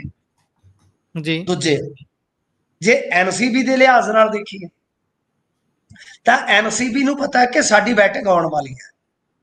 ਜਦੋਂ ਜੀ ਬੈਟਿੰਗ ਆਉਣੀ ਹੋਵੇ ਨਾ, ਜਿਨ੍ਹਾਂ ਨੇ ਓਪਨਰ ਜਾਣਾ ਹੋਵੇ, ਤਾਂ ਉਹ ਫਿਰ ਪਹਿਲਾਂ ਹੀ ਹੱਥ ਹੁੱਥ ਲਾਉਣ ਲੱਗ ਪੈਂਦੇ ਨੇ। ਠੀਕ ਹੈ ਜੀ, ਤੁਸੀਂ ਆਈਪੀਐਲ ਚ ਵੀ ਦੇਖਿਆ ਹੋਣਾ ਕਿ ਜਦੋਂ ਟੀਮ ਦੀ ਜੀ ਜੀ ਬੈਟਿੰਗ ਆਉਂਦੀ ਹੈ ਤੇ ਇੱਕ ਆਊਟ ਹੋ ਜਾਂਦਾ ਹੈ, ਜਿਹਨੇ ਉੱਤੋਂ ਜਾਣਾ ਹੋਵੇ ਤੇ ਉਹ ਪਹਿਲਾਂ ਹੀ ਜੀ ਪਾ ਕੇ ਲੱਤਾਂ ਵਾਲੇ ਪੈਡ ਜੇ ਤੇ ਉਹ ਨੱਚਣ ਜੇ ਲੱਗ ਪੈਂਦਾ, ਗਰਮ ਹੋ ਹੂੰ ਜਾਂਦਾ। ਠੀਕ ਹੈ ਨਾ ਜੀ, ਜਾਂ ਕਈ ਵਾਰ ਜੀ ਬਾਲ ਸੁੱਟ ਕੇ ਤਾਂ ਨੂੰ ਵੇਂਦਾ ਵੀ ਨਿਗਾਹ ਸੈੱਟ ਕਰ ਲਈਏ। ਇਹ ਮੈਨੂੰ ਲੱਗਦਾ ਐਨਸੀਬੀ ਉਹ ਕਸਰਤ ਵੀ ਕਰ ਰਹੀ ਹੈ ਬਾਹਰ ਬਹਿ ਕੇ ਡਗ ਆਊਟ ਦੇ ਵਿੱਚ ਕਿ ਬੈਟਿੰਗ ਲਈ ਉਤਰਨਾ ਅਸੀਂ ਸਮਝ ਗਏ ਹੂੰ ਕਿ 27 ਜੀ ਤੋਂ ਜੀ ਪਹਿਲਾਂ ਜੋ ਈਡੀ ਆਏਗੀ, ਸੀਬੀਆਈ ਆਏਗੀ, ਤਾਏ ਦੀ ਧੀ ਚੱਲੀ ਤੇ ਮੈਂ ਕਿਉਂ ਰਾਹ ਕੱਲੀ, ਤਾਂ ਫਿਰ ਐਨਸੀਬੀ ਵੀ ਤੇ ਆਏਗੀ ਨਾ, ਜਿਹਦੇ ਜੀ ਦੋ ਦੋ ਦਫ਼ਤਰ ਬਣ ਗਏ।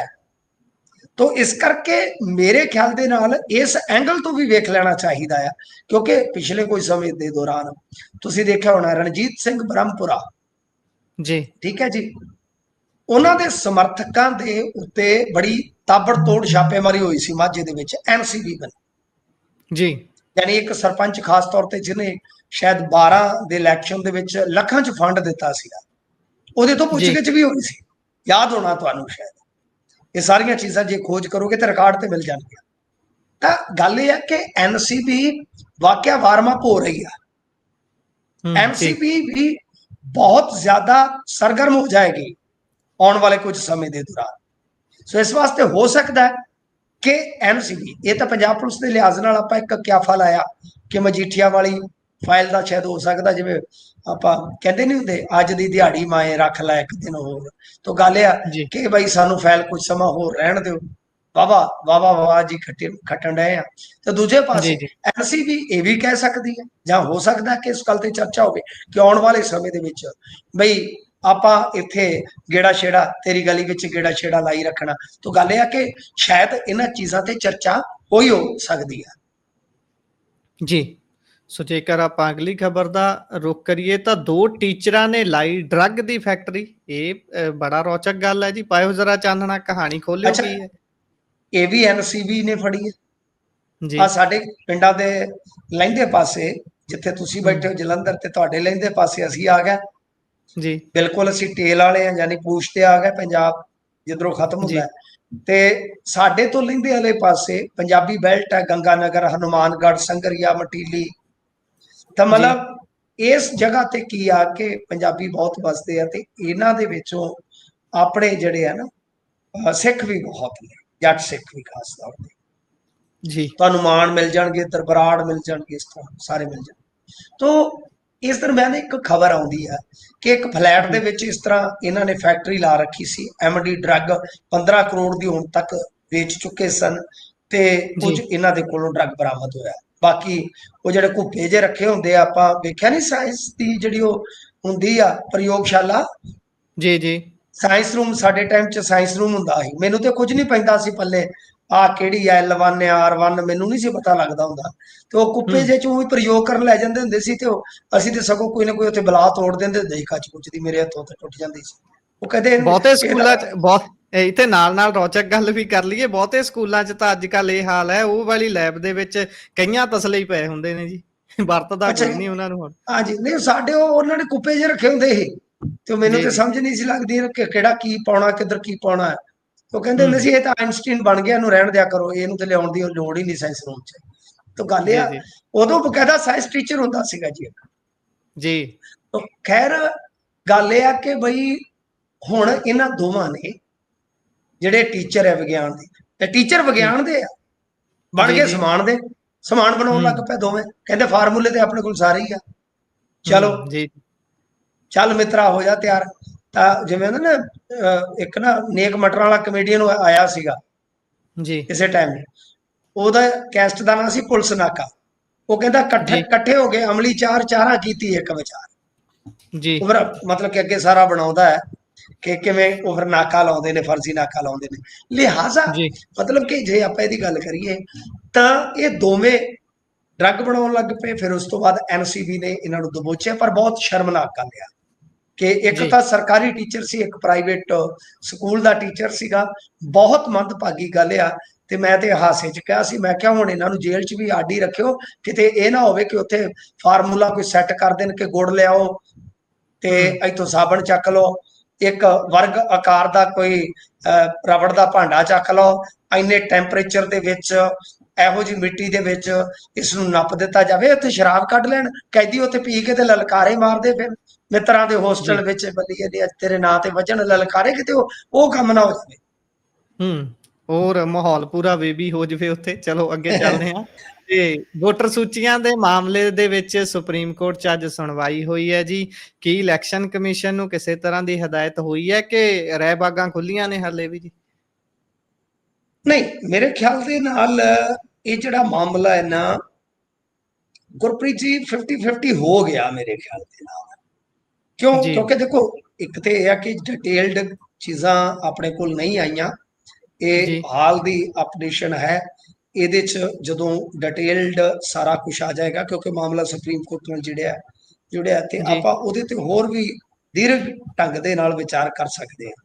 ਪਰ ਜੀ ਮੁੱਢਲੇ ਤੌਰ ਤੇ ਜਿਹੜਾ ਇੱਕ ਪੰਗਾ ਪਾਇਆ ਜਾ ਰਿਹਾ ਸੀਗਾ, ਠੀਕ ਹੈ ਨਾ ਜੀ, ਜੀ ਜੀ ਉਸ ਪੰਗੇ ਨੂੰ ਨਿਬੇੜਿਆ ਗਿਆ ਕਿ ਮਤਲਬ ਜਿਵੇਂ ਆਪਾਂ ਸਾਰਾ ਕੁਝ ਲੈਣਾ ਹੋਵੇ ਤੇ ਆਧਾਰ ਤੇ ਚੱਲਦਾ ਹੈ, ਉੱਥੇ ਉਹ ਜੀ ਕਹਿੰਦੇ ਸਨ ਕਿ ਆਧਾਰ ਨਹੀਂ ਚੱਲੇਗਾ। ਠੀਕ ਹੈ ਜੀ। ਤਾਂ ਮੈਨੂੰ ਹੁਣ ਲੱਭ ਨਹੀਂ ਰਹੀ, ਦੈਨਿਕ ਭਾਸਕਰ ਨੇ ਇੱਕ ਮਤਲਬ ਪਾਈ ਸੀਗੀ ਅਪਡੇਸ਼ਨ, ਸ਼ਾਇਦ ਇਹਨਾਂ ਨੇ ਉਡਾ ਦਿੱਤੀ ਆ, ਹੋ ਸਕਦਾ ਉਹਦੇ ਚ ਜੀ ਸੋਧ ਕਰਨ। ਉਹਦੇ ਚ ਇਹਨਾਂ ਨੇ ਕਿਹਾ ਸੀਗਾ, ਥੋੜਾ ਇੰਤਜ਼ਾਰ ਕਰਨਾ ਪਵੇਗਾ ਗੁਰਪ੍ਰੀਤ ਜੀ, ਤੁਸੀਂ ਵੀ ਖੋਲ ਕੇ ਜੀ ਦੇਖ ਲਓ ਆਵੇ, ਤਾਂ ਉੱਥੇ ਉਹਨਾਂ ਨੇ ਕਿਹਾ ਸੀਗਾ ਕਿ ਸ਼ਾਇਦ ਕੋਰਟ ਨੇ ਕਿਹਾ ਕਿ ਆਧਾਰ ਜਿਹੜਾ ਹੈ ਉਹ ਤੁਹਾਨੂੰ ਮੰਨਣਾ ਪਏਗਾ। ਜੀ ਮਤਲਬ ਕਿ ਜਿਹਦੇ ਕੋਲ ਆਧਾਰ ਆ, ਵੋਟਰ ਆਈਡੀ ਆ, ਰਾਸ਼ਨ ਕਾਰਡ ਆ, ਉਸ ਨੂੰ ਵੀ ਪਛਾਣ ਪੱਤਰ ਮੰਨ ਲਓ। ਤੇ ਆਹੀ ਤਾਂ ਰੌਲਾ ਸੀ, ਆਹੀ ਤਾਂ ਜੀ ਰੌਲਾ ਸੀ। ਤੇ ਕਮਾਲ ਦੀ ਗੱਲ ਇਹ ਹੈ ਕਿ ਪਟਨਾ, ਜਿੱਥੇ ਭਾਜਪਾ ਦਾ ਜ਼ੋਰ ਜ਼ਿਆਦਾ ਹੈ, ਇੱਥੇ ਮੰਨ ਰਹੇ ਸੀ, ਤੇ ਜਿਹੜਾ ਸੀਮਾਂਚਲ ਆ, ਜਿੱਥੇ ਮੁਸਲਮਾਨ ਵਸੋਂ ਆ, ਉੱਥੇ ਆਧਾਰ ਮੰਨ ਨਹੀਂ ਸੀ ਰਹੇ। ਇਹੀ ਤਾਂ ਦਿੱਕਤ ਸੀ। ਸੋ ਮੁੱਢਲੇ ਤੌਰ ਤੇ ਕਹਿ ਸਕਦੇ ਆਪਾਂ ਕਿ ਜਿਹੜੇ ਲੋਕਤੰਤਰ ਲਈ ਲੜ ਰਹੇ ਸੀ, ਉਹਨਾਂ ਦੀ ਇੱਕ ਵੱਡੀ ਜਿੱਤ ਹੈ ਗੁਰਪ੍ਰੀਤ ਜੀ। ਜੀ ਸੋ ਇਸੇ ਦੇ ਨਾਲ ਖਬਰਾਂ ਦਾ ਸਮਾਂ ਇੱਥੇ ਹੀ ਸਮਾਪਤ ਹੁੰਦਾ। ਸੋ ਤੁਸੀਂ ਜੁੜੇ ਜਾਣਕਾਰੀਆਂ ਸਾਂਝੀਆਂ ਕੀਤੀਆਂ, ਬਹੁਤ ਬਹੁਤ ਧੰਨਵਾਦ ਜੀ। ਧੰਨਵਾਦ ਜੀ। ਸੋ ਇਹ ਸਨ ਸਾਡੇ ਨਾਲ ਮਿੰਟੂ ਗੁਰਸਰੀਆ ਜੀ। ਵੱਖ-ਵੱਖ ਖਬਰਾਂ ਤੇ ਪਾਇਆ ਚਾਨਣਾ। ਕਿਵੇਂ ਲੱਗਿਆ ਤੁਹਾਨੂੰ ਪ੍ਰੋਗਰਾਮ? ਆਪਣੇ ਵਿਚਾਰ, ਰਾਏ, ਟਿੱਪਣੀਆਂ ਜ਼ਰੂਰ ਸਾਂਝਾ ਕਰਿਓ। ਜੁੜੇ ਰਹੋ ਪੰਜਾਬੀ ਰੇਡੀਓ ਤੇ ਪੰਜਾਬੀ ਟੀਵੀ USA ਦੇ ਨਾਲ। ਦਿਓ ਇਜਾਜ਼ਤ। ਧੰਨਵਾਦ। ਸਤਿ ਸ਼੍ਰੀ ਅਕਾਲ।